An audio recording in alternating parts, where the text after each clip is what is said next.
আমার আবার দেরি হয়ে যাবো, আবার চলে যাওয়ার লাগবো তো। তুই যদি আমার হইতি রে সুন্দরী, আমি হইতাম তোর বুকেতে জড়াইয়া তোরে করিতাম আদর রে। তুই যদি আমার হইতি রে। জান, কি তোমার ছাড়া এক মুহূর্তে আমি থাকতে পারি না, সবসময় তোমার কথা মনে হয়। আর এখন যে সিপ দিছ, তোমার কথা তো মনে হয় 24 ঘন্টায় সিপসের সাথে তুমি তো থাকবে। জানো না, তুমি কি মনে করো আমার তোমার চাইতে বেশি, আমার আর বেশি মনে পড়ে তোমাকে, জানো?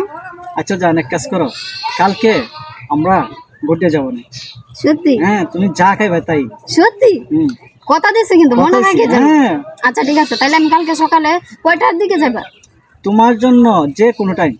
আচ্ছা তাহলে আমরা সকালের দিকে যাই, হ্যাঁ? কারণ সকালে কোনো মানুষ থাকে না, আমরা দুজন একটু মানে সময় কাটাই। ঘুরে ফিরে করতে ভালো লাগবে। ঠিক আছে, আচ্ছা তাহলে আমি জায়গা দেরি হয়ে যাইতেছে। আচ্ছা আচ্ছা ঠিক তোমার আছে, সকালে আমি ফোন দেব না, আচ্ছা হ্যাঁ? ঠিক আছে।